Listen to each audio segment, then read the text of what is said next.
Chapter 1. The House of the Dead. Our prison stood at the edge of the fortress grounds, close to the fortress wall.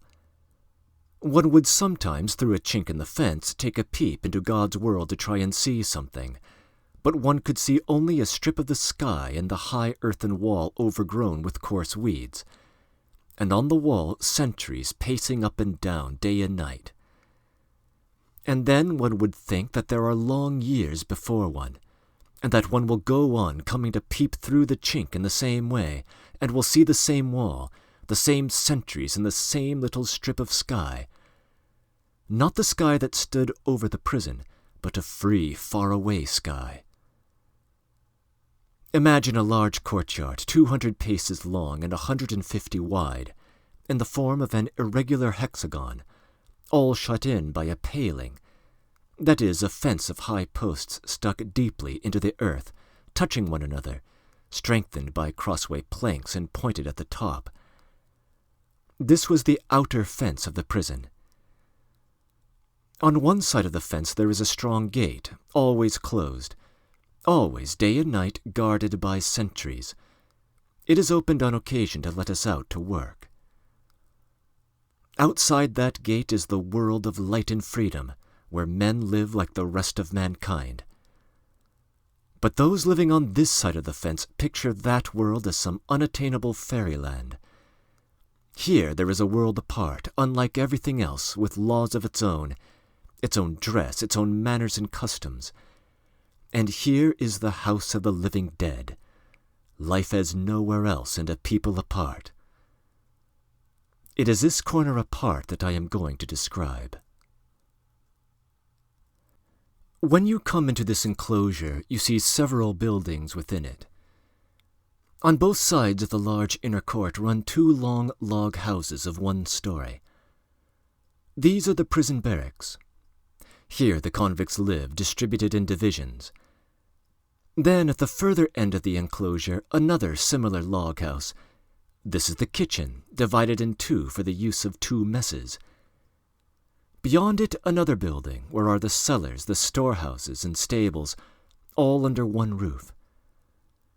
The middle of the courtyard is empty and forms a fairly large level square.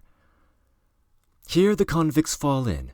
Here they are mustered, and their names are called over in the morning, at midday, and in the evening, and on occasion several times a day as well, if the sentries are suspicious and not very clever at counting. A fairly wide space is left all round between the buildings and the fence. Here, behind the buildings, prisoners of an unsociable and gloomy disposition like to walk in their spare time, to think their own thoughts, hidden from all eyes. Meeting them as they walked there, I used to like looking into their grim, branded faces, and guessing what they were thinking about. There was a prisoner whose favorite occupation in his spare time was counting the posts in the fence. There were 1,500 of them, and he had counted and noted them all. Every post stood for a day with him. He marked off one post every day, and in that way could see at a glance from the number of posts uncounted how many days he had left in prison before his term was out. He was genuinely glad every time one side of the hexagon was finished. He had many years yet to wait, but one had time in prison to learn patience. I once saw a convict who had been 20 years in prison and was being released take leave of his fellow prisoners. There were men who remembered his first coming into the prison, when he was young, careless, heedless of his crime and his punishment. He went out a gray-headed elderly man, with a sad, sullen face. He walked in silence through our 6 barrack rooms. As he entered each room, he prayed to the icons, and then, bowing low to his fellow prisoners, he asked them not to remember evil against him. I remember, too, how a prisoner who had been a well-to-do peasant in Siberia was one evening summoned to the gate. 6 months before, he had heard that his former wife had married again, and he was terribly downcast about it. Now she herself had come to the prison, asked for him, and given him alms. They talked for a couple of minutes. Both shed tears and parted forever. I saw his face when he returned to the barracks. Yes, in that place one might learn to be patient. When it got dark, we used all to be taken to the barracks and to be locked up for the night. I always felt depressed at coming into our barrack room from outside. It was a long, low-pitched, stuffy room, dimly lighted by tallow candles, full of a heavy, stifling smell. I don't understand now how I lived through 10 years in it. I had 3 planks on the wooden platform. That was all I had to myself. On this wooden platform, 30 men slept side by side in our room alone. In the winter we were locked up early. It was fully 4 hours before everyone was asleep. And before that, noise, uproar, laughter, swearing, the clank of chains, smoke and grime, shaven heads, branded faces, ragged clothes, everything defiled and degraded. What cannot man live through? Man is a creature that can get accustomed to anything, and I think that is the best definition of him. There were 250 of us in the prison, and the numbers scarcely varied. Some came, others completed their sentence and went away, others died. And there were some of all sorts. I imagine every province, every region of Russia had some representative there. There were some aliens, and there were some prisoners even from the mountains of Caucasus. They were all divided according to the degree of their criminality, and consequently according to the number of years they had to serve.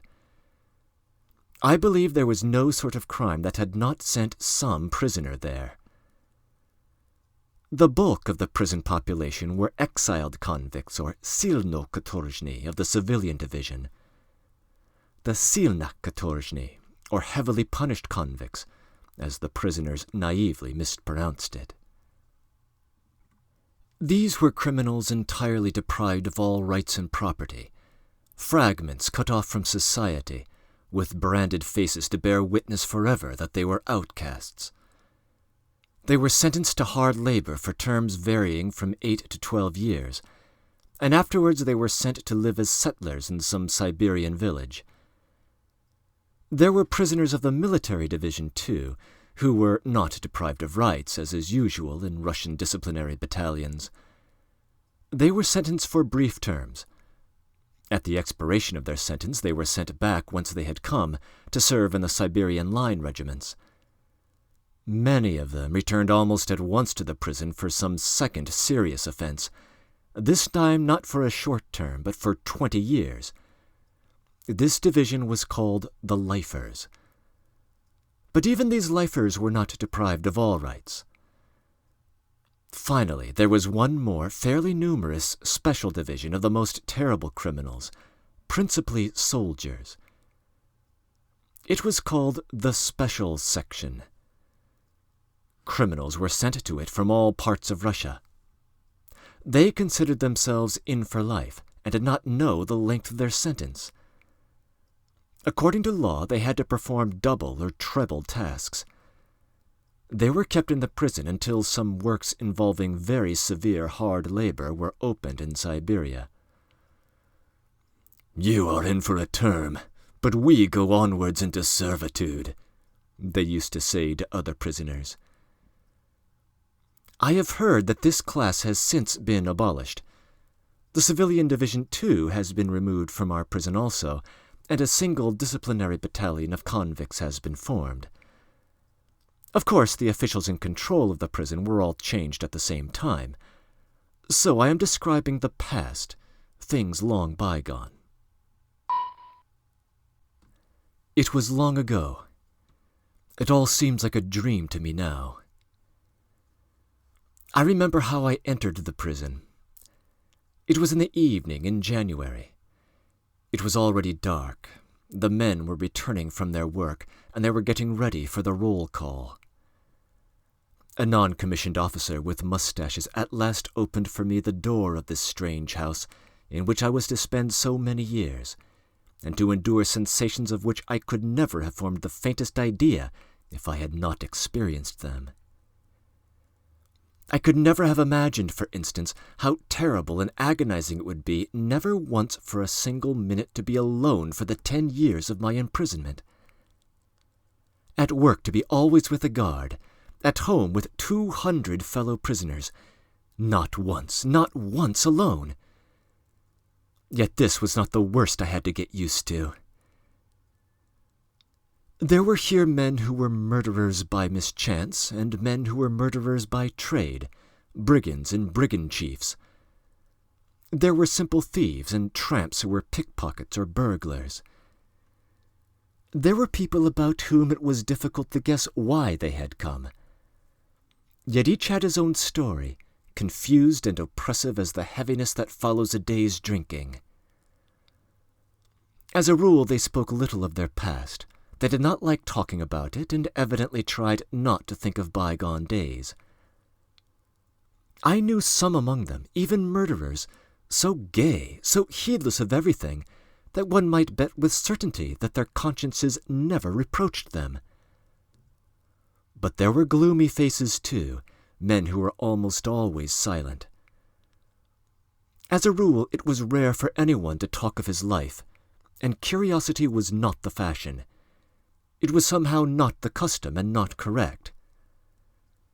Only on rare occasions, from want of something better to do, some prisoner would grow talkative, and another would listen coldly and gloomily. No one could astonish anyone here. "We are men who can read," they would often say with strange satisfaction. I remember how a robber began once when he was drunk. It was sometimes possible to get drunk in prison, telling how he had murdered a boy of 5, how he had enticed him at first with a toy, led him away to an empty shed, and there had murdered him. The whole roomful of men, who had till then been laughing at his jokes, cried out like one man, and the brigand was forced to be silent. It was not from indignation they cried out, but simply because there is no need to talk about that, because talking about that is not the correct thing. I may mention in parenthesis that they were men who could read, and not in the slang, but in the literal sense. Probably more than half of them actually could read and write. In what other place in which Russian peasants are gathered together in numbers can you find 250 men, half of whom can read and write? I have heard since that someone deduces from such facts that education is detrimental to the people. That is a mistake. There are quite other causes at work here, though it must be admitted that education develops self-reliance in the people. But this is far from being a defect. The divisions were distinguished from one another by their dress. Some had half their jackets brown and half gray, and the same with their trousers, one leg dark brown and one gray. One day when we were at work, a girl who was selling rolls looked at me intently for some time, and then suddenly burst out laughing. "Ugh, how horrid!" she cried. "They had not enough grey cloth, and they had not enough black." There were others whose jackets were all grey, and only the sleeves were blackish-brown. Our heads were shaved in different ways, too. Some had half the head shaved lengthwise, and others transversely. At the first glance one could discover one conspicuous trait, common to all this strange family.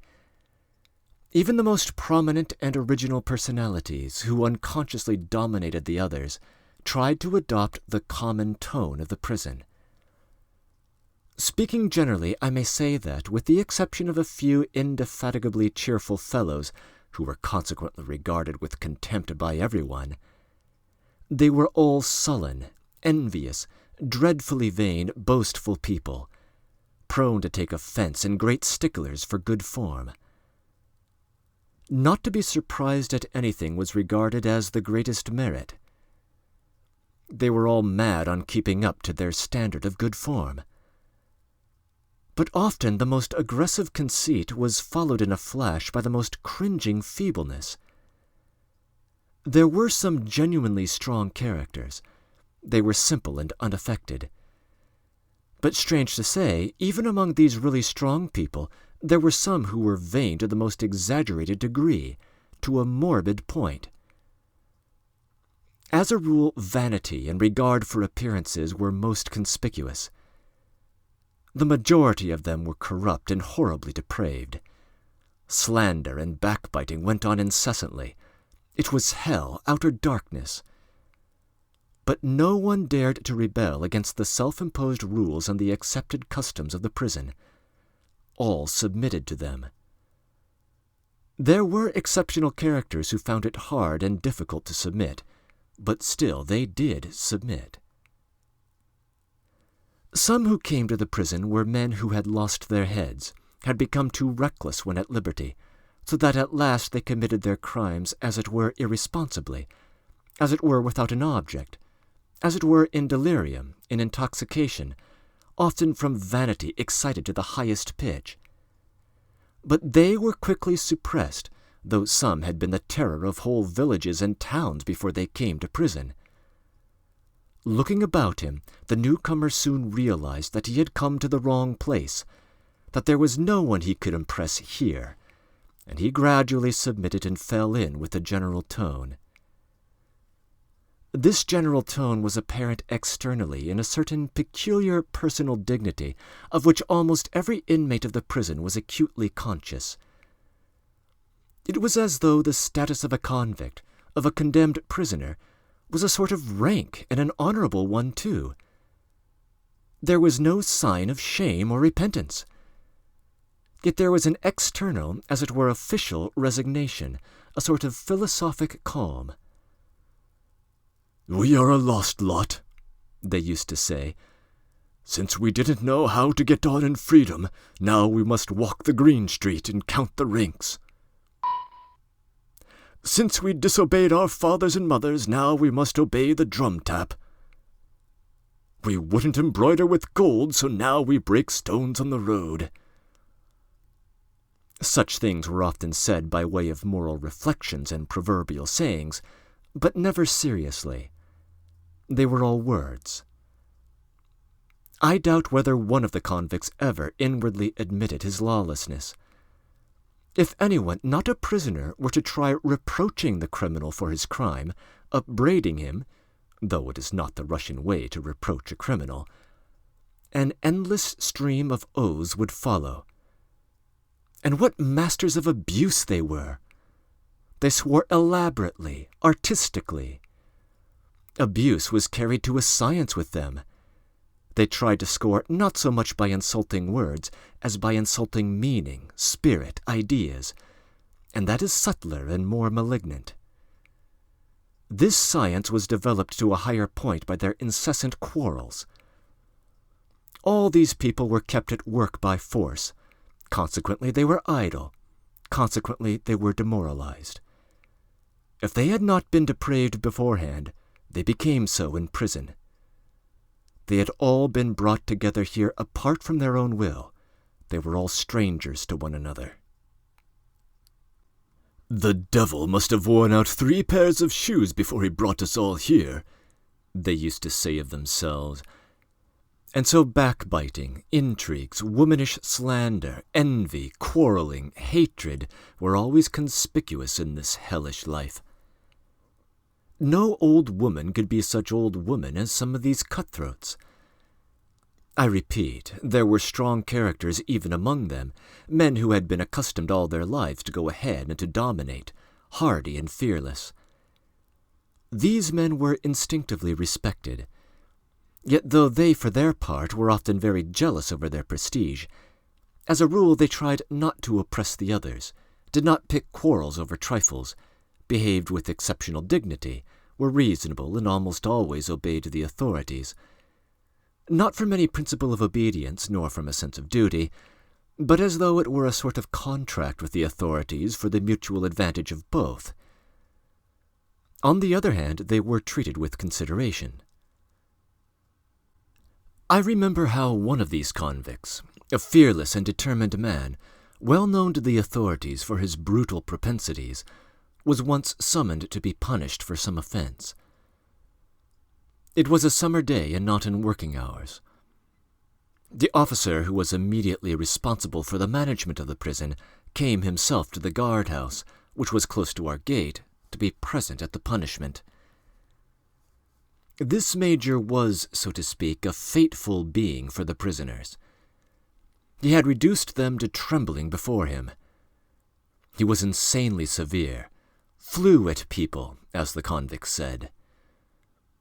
What they feared most in him was his penetrating lynx-like eyes, from which nothing could be concealed. He seemed to see without looking. As soon as he came into the prison, he knew what was being done at the furthest end of it. The prisoners used to call him Eight Eyes. His system was a mistaken one. By his ferocious, spiteful actions, he only exasperated people who were already exasperated, and if he had not been under the governor of the prison, a generous and sensible man who sometimes moderated his savage outbursts, his rule might have led to great trouble.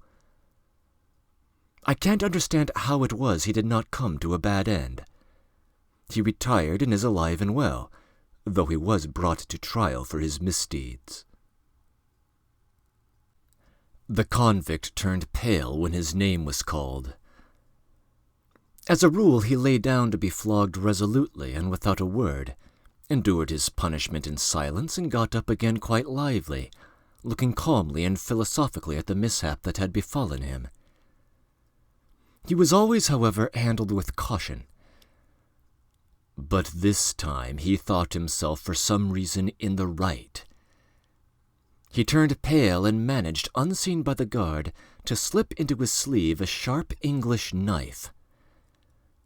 Knives and all sharp instruments were sternly forbidden in prison. Searches were made frequently and unexpectedly, and they were no joking matter, for the penalties were severe. But as it is difficult to find what a thief particularly means to hide, and as knives and instruments were always indispensable in the prison, in spite of searches they were always there. And if they were taken away, new ones were immediately obtained. All the convicts rushed to the fence and looked through the crevices with beating hearts. They all knew that this time Petrov did not mean to lie down to be flogged, and that it would be the end of the major.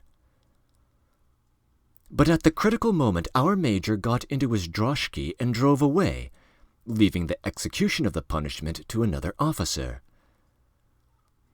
"God himself delivered him," the convict said afterwards.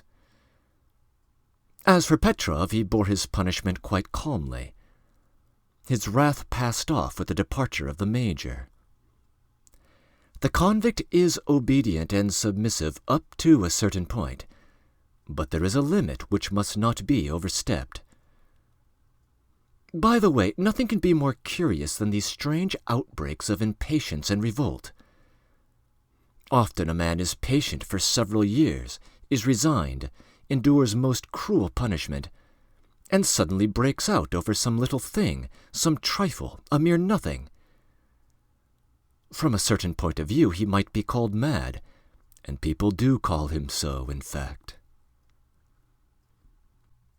I have said already that in the course of several years I never saw one sign of repentance among these people, not a trace of despondent brooding over their crime, and that the majority of them inwardly consider themselves absolutely in the right. This is a fact. No doubt vanity, bad example, brag, false shame are responsible for a great deal of this. On the other side, who can say that he has sounded the depths of these lost hearts, and has read what is hidden from all the world in them? Yet surely it would have been possible during all those years to have noticed, to have detected something, to have caught some glimpse which would have borne witness to some inner anguish and suffering in those hearts. But it was not there. It certainly was not there. No, it seems crime cannot be interpreted from preconceived conventional points of view, and the philosophy of it is a little more difficult than is supposed. Of course, prisons and penal servitude do not reform the criminal. They only punish him and protect society from further attacks on its security. In the criminal, prison and the severest hard labor only develop hatred, lust for forbidden pleasures, and a fearful levity. But I am firmly convinced that the lauded system of solitary confinement attains only false, deceptive, external results. It drains the man's vital sap, enervates his soul, cows and enfeebles it, and then holds up the morally withered mummy, half imbecile, as a model of penitence and reformation. Of course, the criminal who revolts against society hates it, and almost always considers himself in the right and society in the wrong. Moreover, he has already endured punishment at its hands, and for that reason almost considers himself purged and quits with society. There are points of view, in fact, from which one is almost brought to justify the criminal. But in spite of all possible points of view, everyone will admit that there are crimes which always and everywhere from the beginning of the world, under all legal systems, have unhesitatingly been considered crimes, and will be considered so as long as man remains human. Only in prison have I heard stories of the most terrible, the most unnatural actions, of the most monstrous murders, told with the most spontaneous, childishly merry laughter. I am particularly unable to forget one parricide. He was of the upper class and in the service, and had been something like a prodigal son. He was thoroughly dissipated in his behavior, and made debts everywhere. His father, an old man of 60, tried to influence and restrain him, but the father had a house, a small estate, and, it was suspected, money. And the son killed the father through greed for his inheritance. The crime was only discovered a month later. The murderer himself gave information to the police that his father had disappeared, he knew not where. He spent all that month in the most profligate way. At last, in his absence, the police found the body. There was running right across the yard a ditch covered with planks for carrying off refuse water. The body was lying in this ditch. It was dressed and tidy. The gray head, which had been cut off, had been put on the body, and under the head the murderer laid a pillow. He did not confess, was deprived of his rank and rights, and sent to penal servitude for 20 years. All the time I spent with him, he was in the liveliest, merriest spirits. He was an unaccountable, feather-brained fellow, irresponsible in the highest degree, though by no means stupid. I never noticed any special cruelty in him. The convicts despised him, not on account of his crime, which was never mentioned, but for his foolishness, for his not knowing how to behave. In conversation he sometimes referred to his father. Once, talking to me about the healthy constitution hereditary in their family, he added, "My parent, for instance, never complained of any illness right up to the end." Such savage insensibility seems impossible. It is phenomenal. It is not a case of simple crime, but of some constitutional defect, some mental and bodily monstrosity not yet understood by science. Of course I did not believe this criminal story. But people who came from the same town and must have known every detail of his history told me about the whole case. The facts were so clear that it was impossible not to believe in them. The convicts heard him cry out one night in his sleep, "Hold him! Hold him!" Chop off his head! His head! His head! Almost all the convicts raved and talked in their sleep. Oaths, thieves' slang, knives, axes were what came most frequently to their tongues in their sleep. "We are a beaten lot," they used to say. "Our guts have been knocked out. That's why we shout at night." Forced and penal labor was not an occupation, but a compulsory task. The convict completed his task or worked the allotted hours and returned to the prison. The work was looked upon with hatred. If it were not for his own private work to which he was devoted with his whole mind, his whole interest, a man could not live in prison. And indeed, how else could all that mass of men who had had experiences, lived keenly and desired to live, who had been forcibly brought together here, forcibly torn away from society and normal existence, be expected to live a normal and regular life here of their own free will? Idleness alone would have developed in the convict here criminal propensities of which he had no idea before. Without labor, without lawful, normal property, man cannot live. He becomes depraved and is transformed into a beast. And so, in obedience to a natural craving and a sort of sense of self-preservation, everyone in the prison had his special craft and pursuit. The long summer day was almost filled up with the compulsory work. There was hardly time in the brief night for sleep. But in the winter, the convict had by regulation to be locked up in prison as soon as it got dark. What could he do in the long, dull hours of the winter evenings? And so, in spite of prohibition, almost every prison ward was transformed into a huge workshop. Work, occupation were not formally forbidden, but it was strictly forbidden to have in one's possession in prison any tools, and without these work was impossible. But they worked by stealth, and I fancy that in some cases the authorities shut their eyes to it. Many convicts came to the prison knowing nothing, but they learnt from others, and afterwards went back into the world skilled workmen. There were cobblers there, shoemakers, tailors, cabinet makers, locksmiths, woodcarvers, and gilders. There was one Jew, Isai Bomstein, a jeweler and pawnbroker. They all worked and earned something. They got orders for work from the town. Money is coined liberty, and so it is 10 times dearer to the man who is deprived of freedom. If money is jingling in his pocket, he is half consoled, even though he cannot spend it. But money can always and everywhere be spent, and, moreover, forbidden fruit is sweetest of all. Even vodka could be got in prison. Pipes were strictly forbidden, but everyone smoked them. Money and tobacco saved them from scurvy and other diseases. Work saved them from crime. Without work, the convicts would have devoured one another like spiders in a glass jar.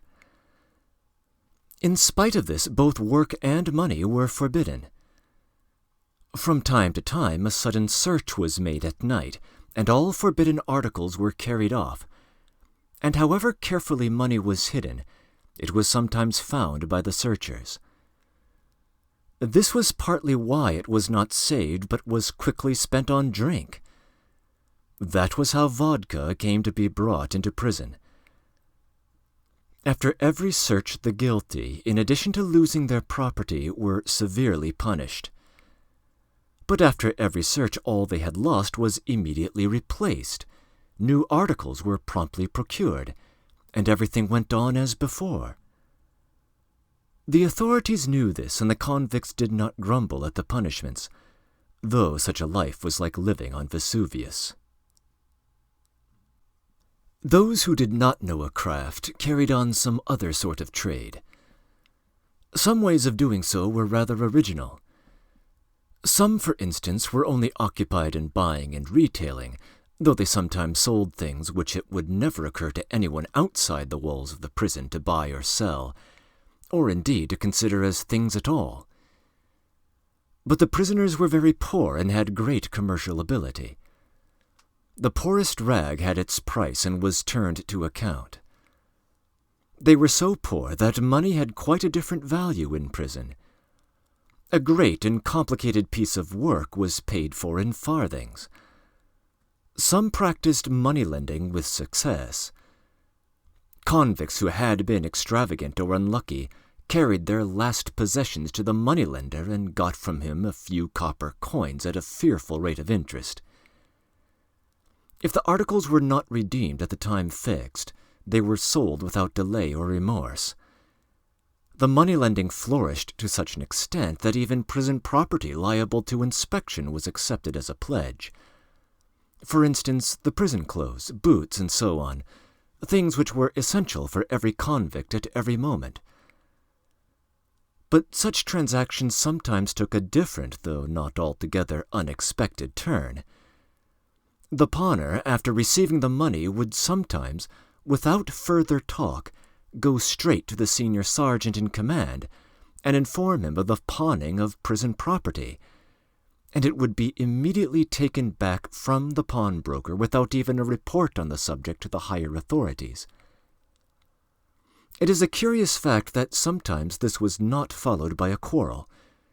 The moneylender returned what was required in sullen silence, and seemed even to expect what had happened. Perhaps he could not help admitting that in the pawner's place he would have done the same. And so even if he sometimes swore afterwards, it would be without malice, simply to appease his conscience. Generally speaking, they stole from one another dreadfully. Almost everyone had a box of his own, with a lock on it to keep his prison belongings in. This was allowed, but boxes were no security. One may imagine that there were skillful thieves among them. A convict who was sincerely attached to me, this is no exaggeration, stole from me a Bible, the only book which one was allowed to have in the prison.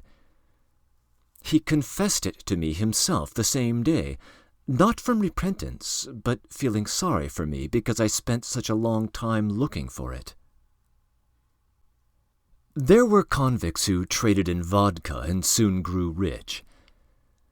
Of this trade I will speak more in detail later. It was rather remarkable. There were many convicts who were in prison for smuggling, and so it was scarcely to be wondered at that vodka was brought into the prison in spite of guards and supervision. Smuggling, by the way, is a crime of a peculiar character.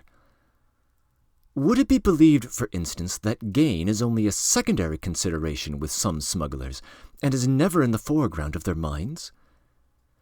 Yet there are cases of this kind. A smuggler works from inclination, from passion. He is on one side an artist. He risks everything, runs terrible dangers. He is cunning, invents dodges, and gets out of scrapes, and sometimes acts with a sort of inspiration. It is a passion as strong as gambling. I knew a convict in the prison of colossal proportions physically, but so quiet, gentle, and meek that it was impossible to imagine how he had got into prison. He was so mild and easy to get on with that all the while he was in prison he never quarreled with anyone. But he was a smuggler who came from the western frontier, and of course he could not resist smuggling vodka into the prison. How often he was punished for doing this, and how he dreaded the lash! And for bringing in the vodka he was paid the merest trifle. No one made money out of it but the dealer. The queer fellow loved art for art's sake. He was as lachrymose as a woman, and how often after being punished he swore and vowed not to smuggle. He manfully controlled himself sometimes for a whole month, but yet in the end he broke down. Thanks to men like him, there was no stint of vodka in the prison.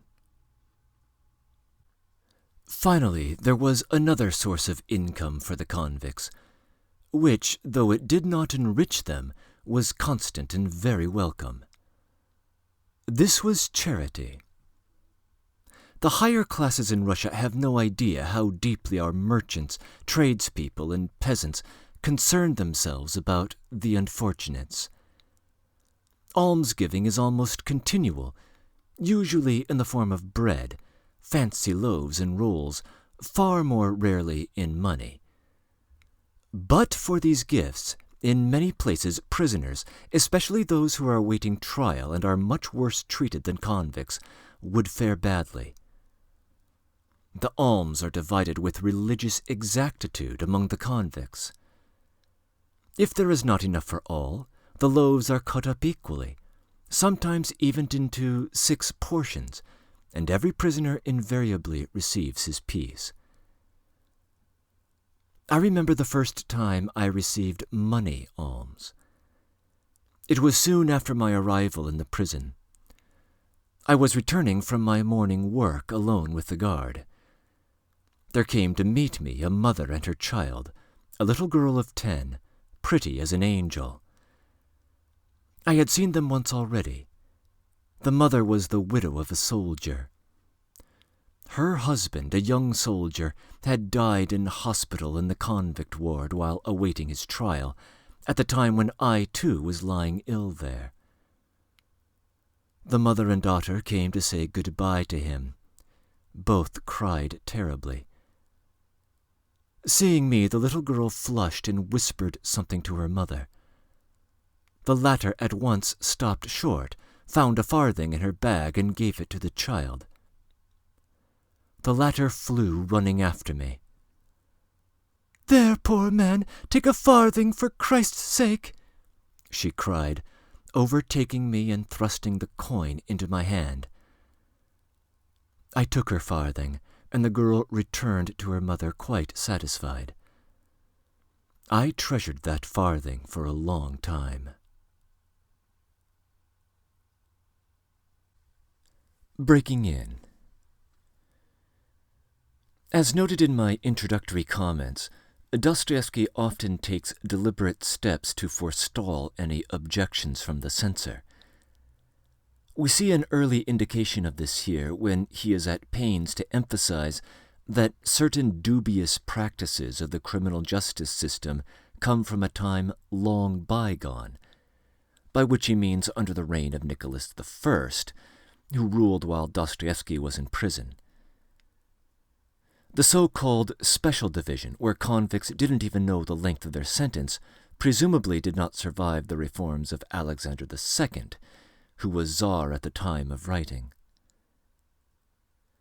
When our narrator expresses incredulity at the fact that half of the peasant prison population could read and write, he is surprised that the number is that high. During this period in Russia, most of the peasants were illiterate. When the convicts list off various proverbs, one of them involves walking the green street.